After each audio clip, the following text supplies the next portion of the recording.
In today's math lesson, we're going to add and subtract radical expressions. When we do this, we're going to add and subtract roots just like they were variables. Let's see what that means. So if I had an example here of just 9 minus 4, you would say, oh, well, that's 5. I'd say, great. And if I said, okay, what about 9x minus 4x? Then you'd say, oh, well, that's just 5x. And I'd say, yeah, that's true. Cool.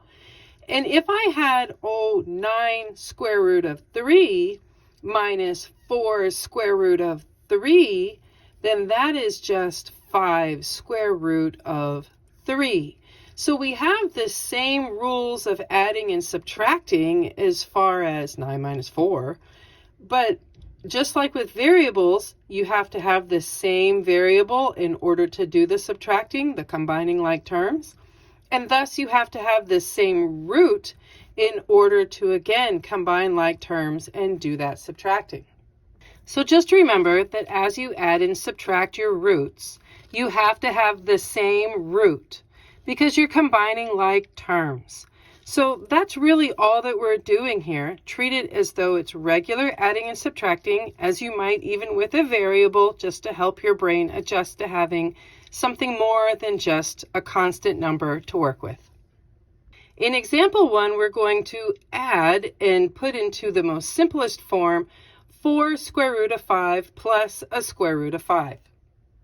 Let's look at this from two different ways. If we had said 4x plus an x, well, then you would tell me, hey, there is an understood invisible 1 in front of that second x. And you would tell me, oh, yeah, well, that's 5x. And I would say, that's true. That's good.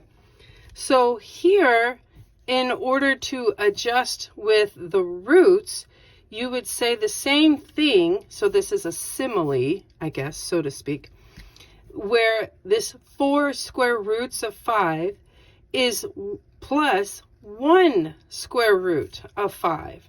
As a result, 4 things plus 1 thing is 5 things, and that thing happens to be a square root of 5.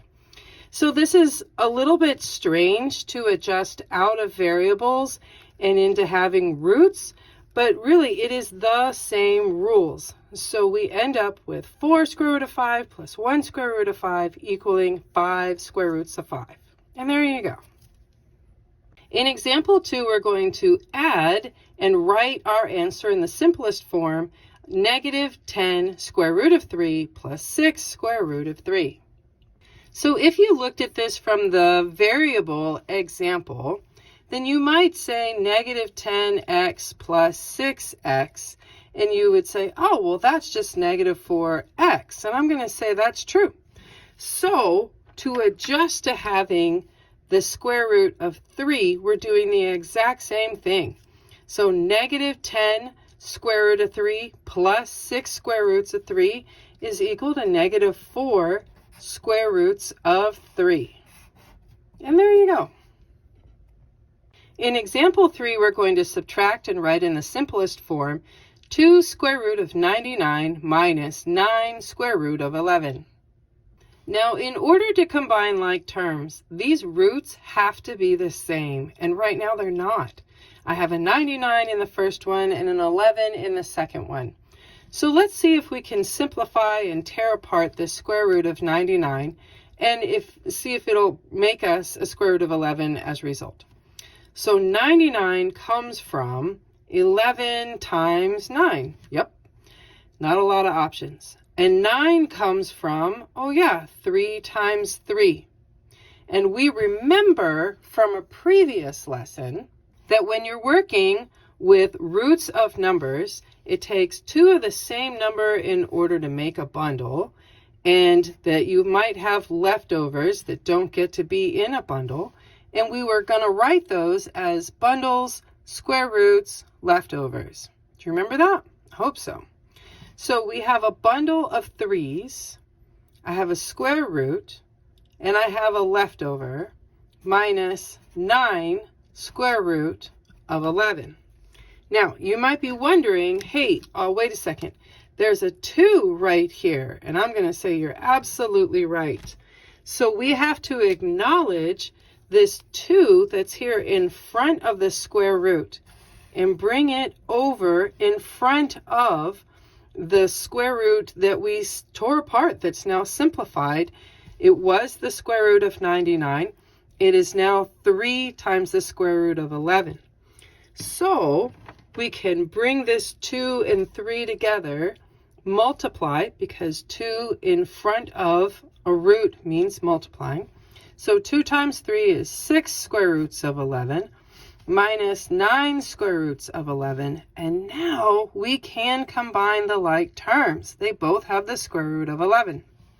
So 6 minus 9 will give us a negative 3 square roots of 11. And there you go. In example 4, we're going to add and write our answer in the most simplified form, 7 square root of 21 plus 3 square root of 84. Now we know here that 21 is a composite number. It comes from 3 times 7. And 84 is also a composite number. That comes from, say, 2 times 42. And 42 comes from 6 times 7. And 6 comes from 2 times 3. Okay. So looking at this, my first root of 21, I don't have any bundles. I just have the leftover 3 and 7. Okay. In my second root, however, in my root of 84, yeah, I do have a bundle of 2s, and I also have leftovers of 3 and 7. Let's see what we can do now. So with my first root, I have no bundles, but I do have a 7 that's currently out in front acting like a coefficient. So I have 7 square root. I have to multiply these 3 and 7 back together because I don't have any bundles, giving me my original 21. So this 7 came from right there.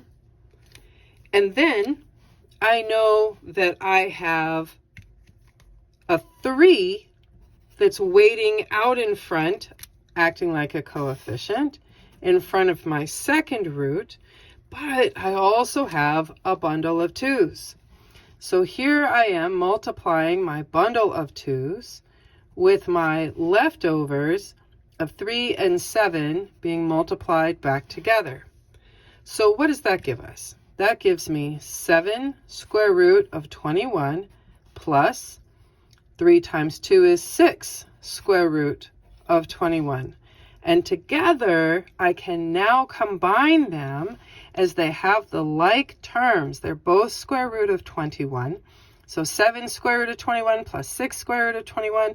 7 plus 6 is 13 with a square root of 21. And there you go. In my fifth and final example, we're going to subtract and write our answer in the most simplified form. As we begin this problem, we look to see if the roots are the same. And yes, they are. They are both root of 2, so we can go ahead and combine like terms. If the negatives make you nervous, then revert back to thinking about our roots as variables.